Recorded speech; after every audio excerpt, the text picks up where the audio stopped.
Imagine being 19 years old and already feeling as though your life has been lived in fast forward. You have stood in places seasoned soldiers feared to stand. You have watched men twice your age wait for your command. You have seen victories happen that no strategy could explain. And then, without warning, you are no longer a symbol of hope. You are a prisoner, not because you failed, but because you frightened the people who once benefited from your courage. Her name was Jeanne d'Arc. History remembers her as Joan of Arc. Most people know how her story ends. Flames rising in a crowded square, a young girl tied to a stake, smoke swallowing her voice. What many never hear about are the months that came before that fire. The quiet suffering, the psychological pressure, the slow dismantling of everything she believed protected her. Because Joan was not dangerous simply for winning battles. She was dangerous because she believed she answered to God before she answered to men. And that kind of belief has always made people in power uncomfortable. In 1430, after being captured by Burgundian forces, Joan was sold to the English. She was not taken to a church prison, where women accused of heresy were normally kept under the care of nuns. She was placed in a military fortress. That detail alone changes everything. She was 19 years old. She had taken a vow of chastity. She believed she had been sent on a divine mission to save her country. And now she was locked in a stone cell, guarded day and night by English soldiers who had been told she was a witch, not a saint, not a servant of God. A witch. The room was small, cold, bare. She was kept in chains even at night. Later, records would show she was not simply chained to prevent escape. She was restrained in ways that made it difficult for her to defend herself while she slept. This was not neglect. This was design. Months passed before her formal trial began. By then, Joan had already endured something worse than physical pain: isolation. The king she helped crown did not ransom her. The armies she inspired could not reach her. The church she trusted was preparing to condemn her. Every structure she believed would stand for her had stepped aside. When she was finally brought before the court in February of 1431, the judges began with questions that sounded simple but were carefully crafted traps. They were not trying to understand her. They were trying to break her without touching her. One of the most famous questions they asked was this: "Do you believe you are in God's grace?" It sounds harmless. It was anything but. In medieval theology, claiming certainty about God's favor could be seen as arrogance. Denying it could be used as evidence that her visions were false. Either answer could be used against her. Joan's reply stunned the court. "If I am not, may God place me there. If I am, may He keep me there." She was 19 years old, standing in front of trained theologians, and she answered with a clarity they did not expect. But intelligence was not what they were testing. They were testing endurance. Every day she was questioned for hours. Every night she was denied proper rest. Guards interrupted her sleep. Noise filled the corridor. Torches burned in her cell. Her body weakened. Her voice grew tired. This was a strategy. A tired mind is easier to bend. A worn spirit is easier to manipulate. But Joan did not bend, so they changed tactics. One day, they led her into a chamber and showed her the instruments of torture. They did not use them. They simply let her see them. Fear, when left to imagination, can be more powerful than pain. They asked her again to deny her visions, to admit that the voices she claimed came from God were lies. She refused. Weeks turned into months. Then came the day they built a public stage. Wood was stacked. A crowd gathered. The message was clear. You will die today unless you sign a confession. After months of fear, exhaustion, isolation, and pressure, Joan signed a document renouncing her claims. She believed she would be moved to a church prison afterward, that she would finally be safe. She was taken back to the same cell, same chains, same guards, same fear. The psychological impact of this cannot be overstated. She had traded her identity for relief, and nothing changed. A few days later, she was found wearing men's clothing again. Later testimony would reveal that her dress had been removed while she slept, leaving her no choice. This was enough for the court. They declared her a relapsed heretic. Sentence: death. On the morning of May 30th, 1431, Joan asked for a cross.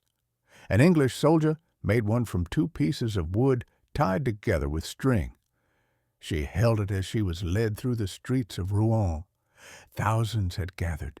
The platform was built unusually high. The executioner would later explain why. It was too high for him to reach her, to offer the usual mercy before the flames. She would burn fully conscious. Witnesses recorded that as the smoke rose, she called out the name of Jesus again and again. When the fire ended her life, the authorities ordered her ashes thrown into a river. No grave, no relic, no shrine. They wanted her erased. And for years, officially, she was remembered as a heretic, until the very records meant to condemn her were used decades later to reveal what truly happened. Her trial was overturned, her name restored. Centuries later, she would be declared a saint. But what remains unforgettable is not the fire. It is the faith of a 19-year-old girl who refused to surrender what she believed, even when every system around her collapsed. There is something deeply unsettling about Joan's story that goes beyond the fire. It is not only that she died, it is how carefully the system worked to make her doubt herself before she did. Long before the flames touched her skin, they tried to convince her that she had misunderstood God, that she had imagined her purpose, that her entire life had been built on an illusion, because if Joan began to believe that, the execution would be easy. But if she still believed God had spoken to her, then they were not killing a criminal. They were killing a witness, and that is far more dangerous. Try to picture the mental state she must have lived in during those final weeks. No friendly voice, no reassuring presence, no sign that heaven was paying attention. Just cold stone walls, hostile faces, and the steady pressure of men who wanted her to say one sentence: I was wrong. Not about battles, not about politics, about God. They wanted her to say she had imagined him. This is where Joan's story quietly becomes personal for anyone who has ever felt abandoned while trying to do the right thing. Because there are moments in life when obedience to what you believe is right does not lead to reward. It leads to isolation. And in that isolation, the loudest question is not, will I survive this? It is, did I misunderstand God? Joan must have asked herself that question many times. She had done everything she believed she was told to do. She had stepped into danger when others ran. She had obeyed when fear told her to stay home. And now she was alone. No miracle, no rescue, no sign, just silence. The kind of silence that tests faith more than suffering ever could. Because pain can be endured if you believe it has purpose. But silence makes you wonder if you were mistaken all along. The court knew this. That is why they did not rush her execution. They stretched the process out over months, not because they needed evidence, but because they wanted time to erode her certainty.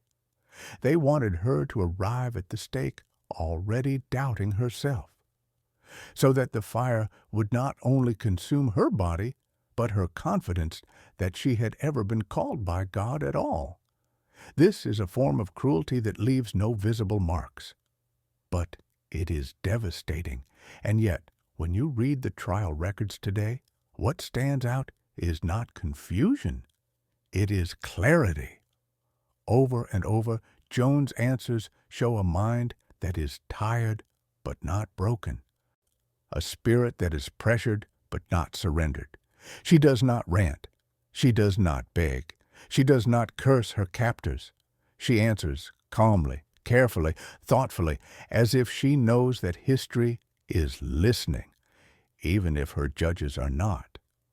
On the night before her execution, witnesses later said she wept, not from fear of the flames, but from fear that she had been cut off from God, because the church had denied her the sacraments, declared her outside of grace. And to Joan, that mattered more than anything.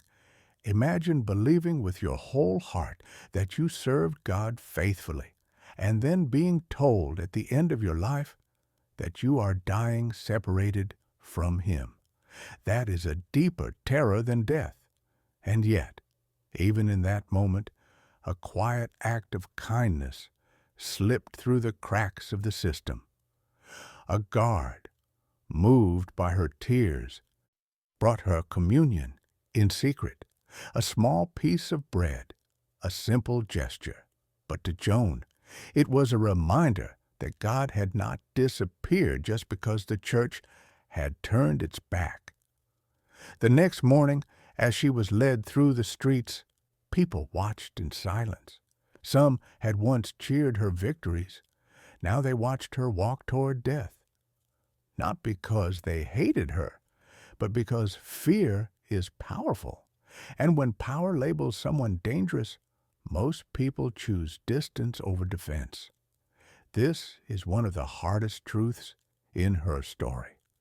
Joan was not abandoned only by leaders. She was abandoned by ordinary people who did not want to be associated with someone condemned. And this happens in every generation. When someone is declared controversial, people who once admired them grow quiet. As the fire was lit, Joan did something that still echoes across centuries. She did not shout accusations. She did not protest her innocence. She prayed. She called on the name of Jesus over and over. Her final moments were not filled with anger, but with faith, not with despair, but with trust. And that is what the authorities underestimated. They thought killing her would silence her, but the way she died made her impossible to forget. Years later, when the trial was reviewed, the same documents used to condemn her were used to restore her name. Witnesses spoke more freely. Guards admitted what had happened. Officials acknowledged the manipulation. Truth, patiently waiting, rose to the surface. Joan's conviction was overturned, her reputation rebuilt. Centuries later, she was declared a saint. But here is what makes this story more than history. Joan never saw that restoration. She died believing the world had rejected her. She died without knowing her name would be honored. She died without seeing justice, and yet she remained faithful. This is where her story speaks directly into modern hearts. Because many people live their lives waiting for validation, waiting for applause, waiting for recognition, waiting for justice. Joan reminds us that faithfulness is not measured by how your story ends. It is measured by how you hold on when the ending makes no sense. She teaches us that obedience to God does not always come with earthly reward. Sometimes it comes with misunderstanding. Sometimes it comes with loneliness. Sometimes it comes with suffering. But truth has a lifespan longer than injustice. And faith has a voice that fire cannot burn away. Joan of Arc was 19 years old. She saved a nation, and that nation watched her die. Not because she failed, but because she scared the systems that preferred control over conviction. And that is the quiet warning hidden inside her story. Power is rarely threatened by weakness. It is threatened by people who believe they answer to a higher authority. If this story moved you, opened your eyes, or made you reflect in a new way, take a moment right now to like this video, subscribe to Stories Buried in Time, and turn on notifications so you never miss these powerful stories from history. Share your thoughts in the comments. I read them, and I would love to know what part of Joan's journey spoke to you the most. And share this video with someone who needs a reminder that faithfulness still matters, even when the world does not understand it.